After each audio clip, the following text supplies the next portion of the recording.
Steve, welcome. It's lovely to have you here. How are you today? I'm very well, thank you, Maria, and thank you for inviting me. You're looking great. You're looking very young. Really young. I don't know what you're doing. It's great. Whatever's Oh, happening, I keep doing like it. you. Wonderful. Listen, we have to start. In the introduction, I talked about your Secret Salesforce program. So before we go into anything, what is a Secret Salesforce? What's the definition? Well, the way I put it is that everyone really in every organization, now whether they know it or not, or even whether they really like it or not, are in sales and they are in service. And that's because they have interactions of one form or another with customers. And those interactions influence exactly how the customer feels about the company, the brand, and the individuals who work for it.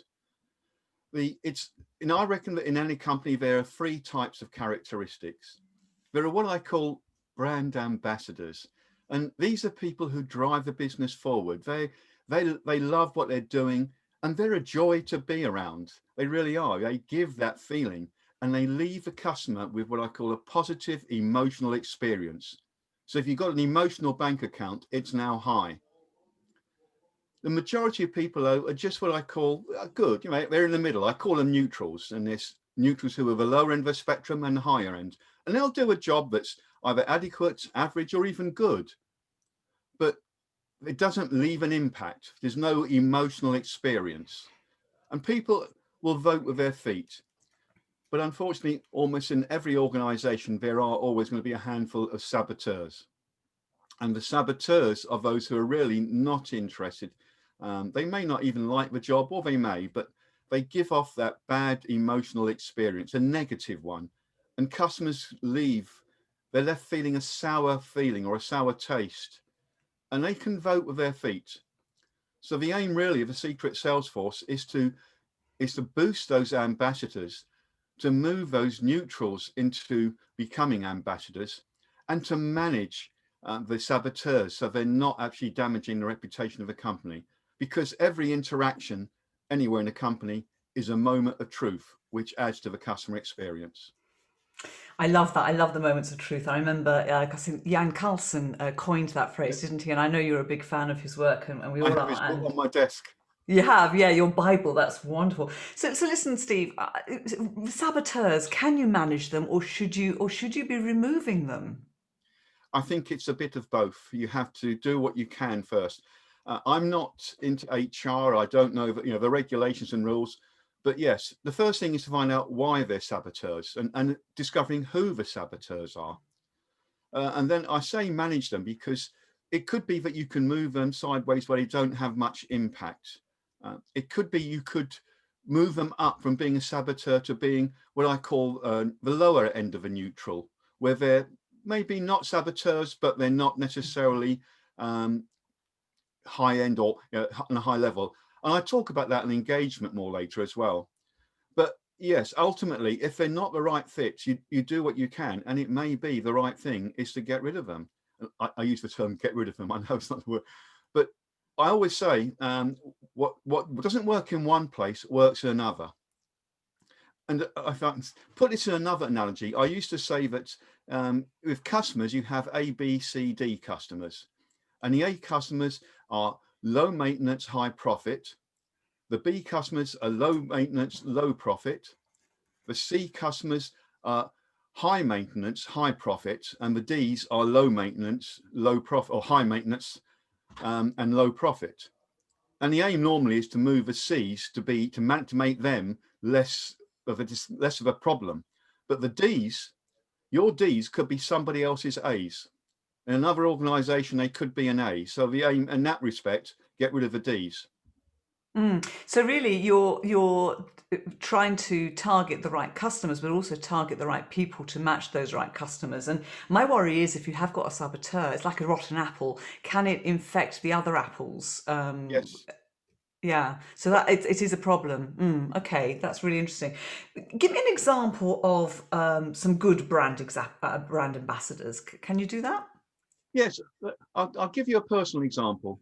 Now, I love doing a lot of rock and roll, swing dancing, rock and roll dancing, and I go to a lot of retro gigs.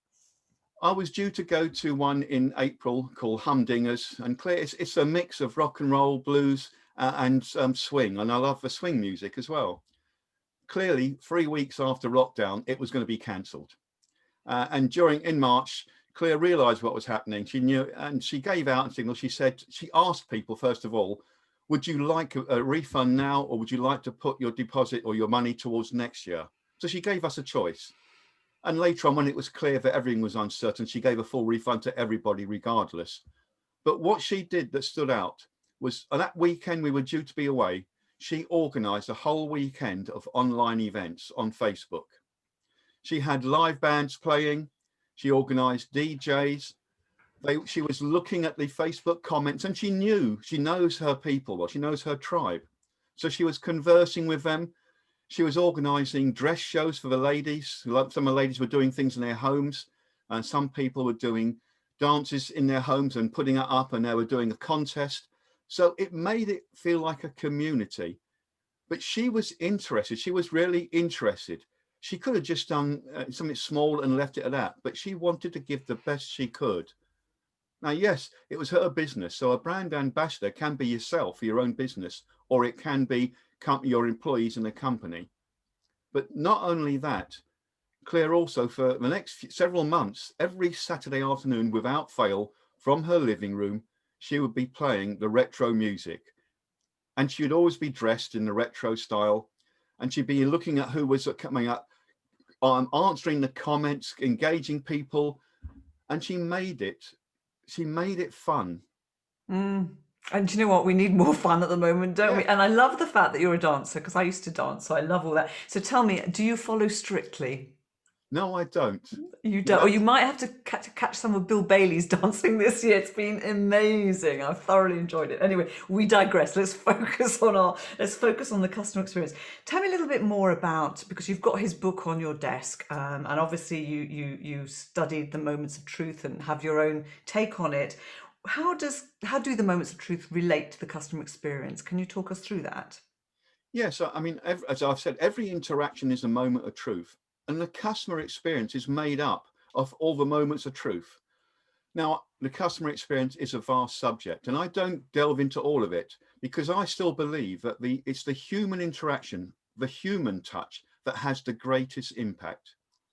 Yes, the environment makes an impact. You turn up and the car park's grubby, or the reception area is untidy, or the toilets are untidy in a building, or you find that people are not good on the telephone. Yes, that comes into it. But even when it comes to shipping goods out, if the the goods out department are not really up to it, and they send stuff out in a shoddy manner, or it's sent out a day late, that's a personal interaction that's done that. But still, I say most of all, it's when you get in front of people, or on the phone, or on Zoom, that has the biggest impact. Because we all know when we've had a bad experience, and if we get left with that sour taste, then we leave. Oh, tell me about it. I know. Let's not go into it.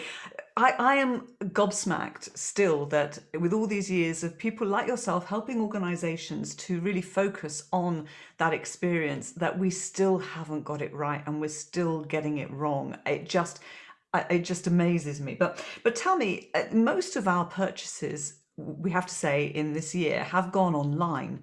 How do you have that human interaction? How do you have that experience when it's online? I actually believe that the Secret Salesforce is probably far more critical now than ever before.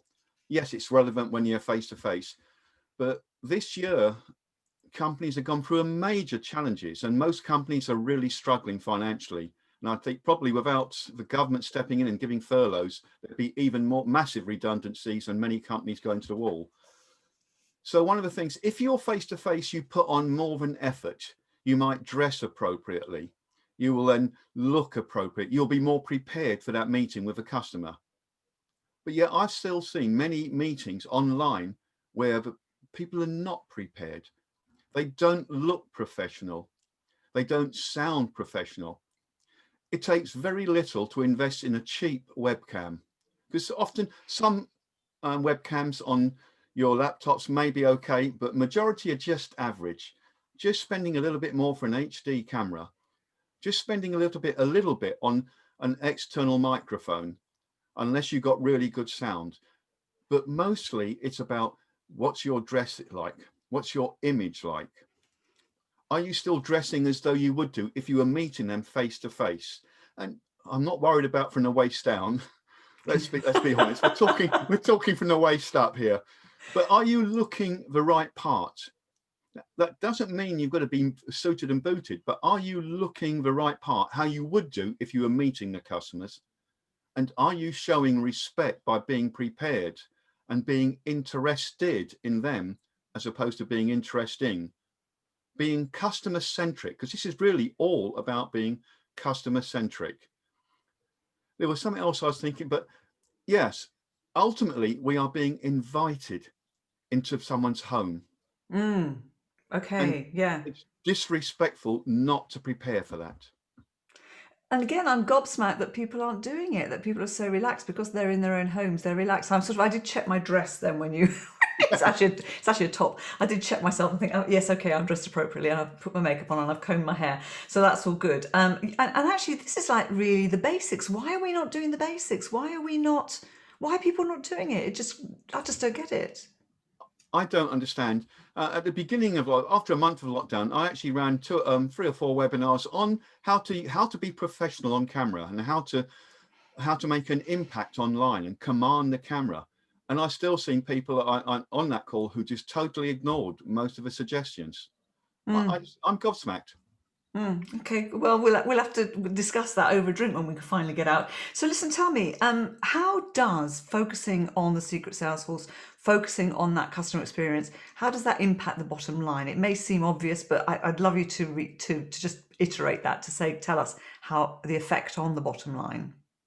Yeah, it's very simple. It is simple and straightforward.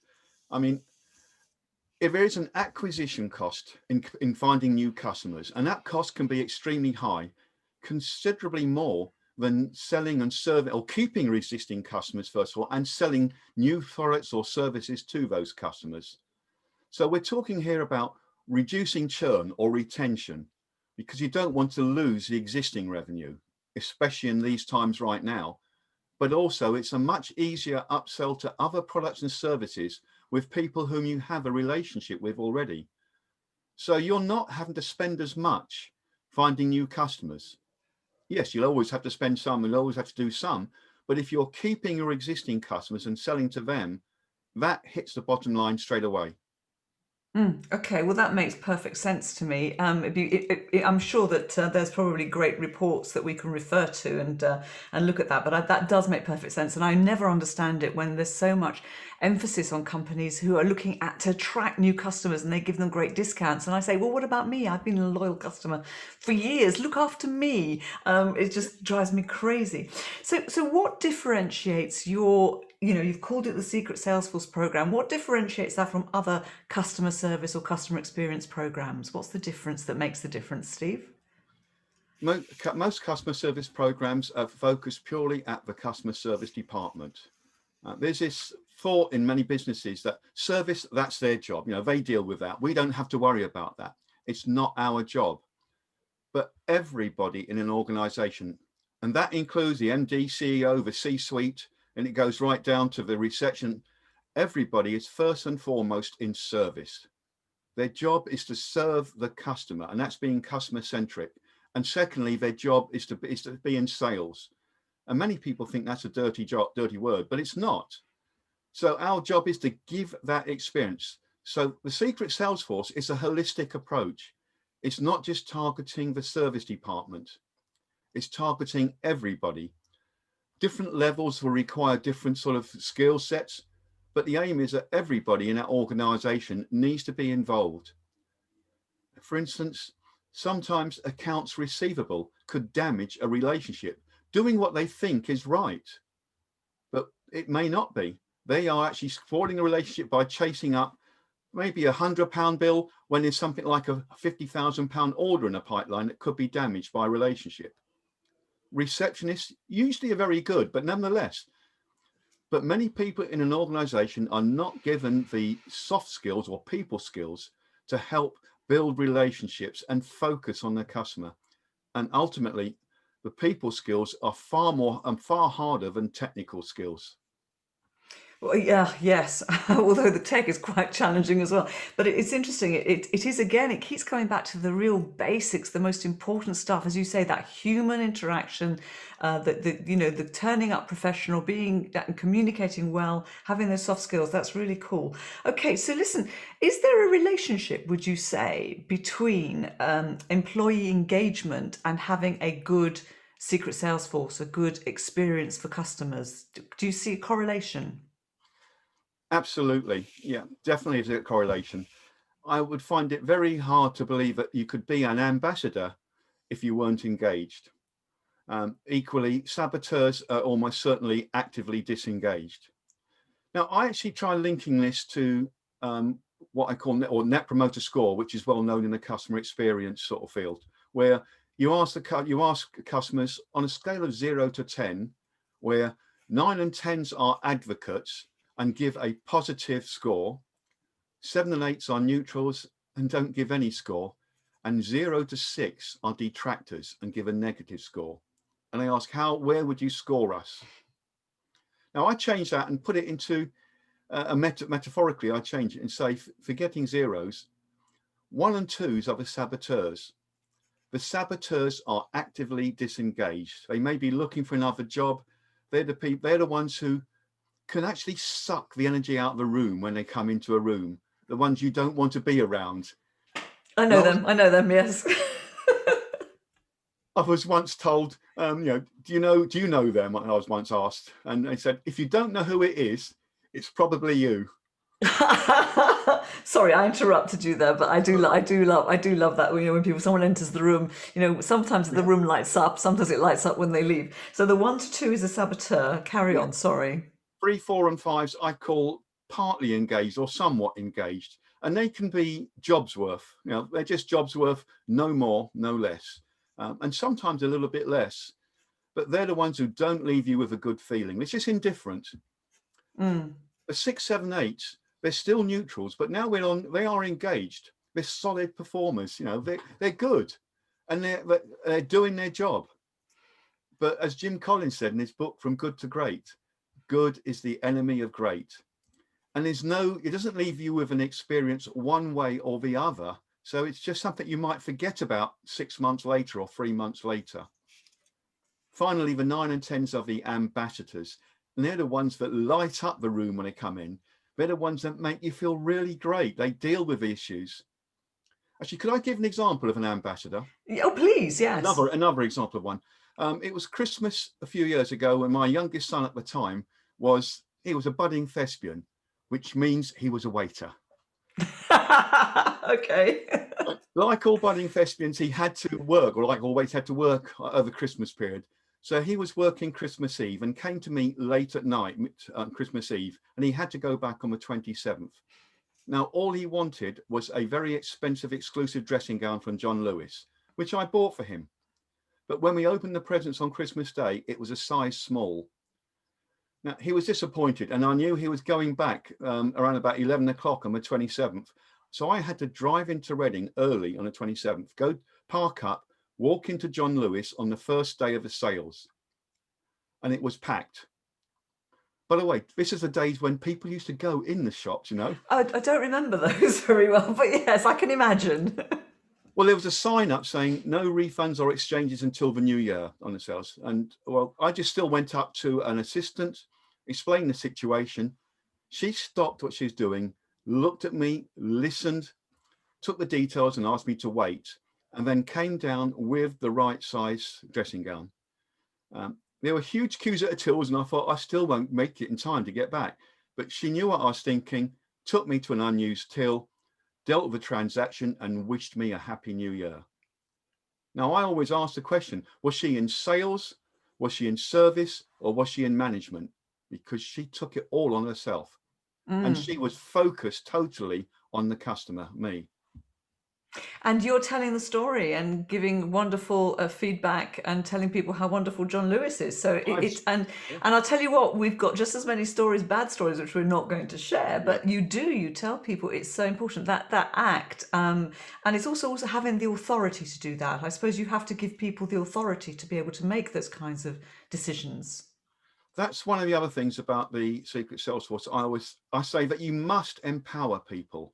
Um, another book or another example I like is using oh my god, I've forgotten the name. Tony Chai's company.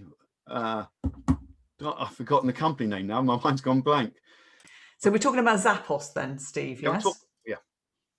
So Zappos is another example, but they're focused on the customer. Everything they do is customer focused. So and John Lewis, customer focused, their ethos is to follow management guidelines, but focus on the customer. And I think you have to empower people to make decisions. If you don't empower them, that seems to imply you've hired the wrong people and you don't trust them. But the whole point of the Secret Salesforce is for someone to step up and take ownership. I actually say step up into a leadership, in as much as taking ownership. If they're going to step up, they must be empowered to make decisions that even the management might not like at the moment, but it was customer focused. And that's very much what Jan Carlson did at Scandinavian Airlines as well. Yeah, absolutely. So listen, why are you so passionate about this, Steve? Because you are. This really, it's something really close to your heart. Where did this come from? Well, I guess you could say, like you, I've been a customer, you could say, one form or another, since I was about 10, or since I had pocket money and I could purchase things of my own. So I've experienced good service, average service, and poor service over my career, as I'm sure you have, and we all have. And I know what it's like when you get a bad experience, it really leaves you with that sour taste. But when you get a good experience, it lightens up your day, it brightens up your day. Now, I've worked in companies when there have been some saboteurs, and it's a horrible feeling when you think, oh darn, I'm assigned with them today, or something like that. Whereas when it's so good when other people come in the room and they just shed energy and joy and lightness, and it feels so good. So I think it's good for the company, it's good for the customer, and it's certainly good for the individual when you develop that attitude of, you know what, let's just enjoy what we're doing, let's be customer focused, and let's be an ambassador for our paymasters. So it makes you happy. It makes you happy and fulfilled to do this. Yes. So listen, we've rapidly run out of time. Oh my goodness, I can't believe it. It's gone so fast. What one thing would you like to leave our listeners with regards to this topic and this area? What can they do? Well, if I were to be cheeky, I'd say call me in to work with them. But but being serious, what I'd say, perhaps one thing would be to, as the manager, to sit down in a quiet room and just think of all your people and just write down on a scale of 1 to 10 where you think they are on that ambassador scale. And don't think about it, just let it come out. And then reflect as to why have you graded those people that way? What was it about the characteristics and behaviors or whatever it was that's made you think that? And what can you do to move them up, to boost the ambassadors, to move those neutrals up into being an ambassador and to managing the saboteurs? And if I was to give another thing from the employee's point of view, do the same sort of thing. Sit down, put yourself down the scale of 1 to 10. Where do you honestly think the company would place you on that scale? And what can you do to change that? Because it's in your interest to be in the brand ambassador scale, because that would mean more likely to be a promotion, or in these circumstances, keep your job, as opposed to not getting promoted or even losing your job. Very good. Like that. Thank you so much for your time, Steve. It's been a pleasure. Yeah, I've thoroughly enjoyed it. Thank you very much for inviting me, Maria.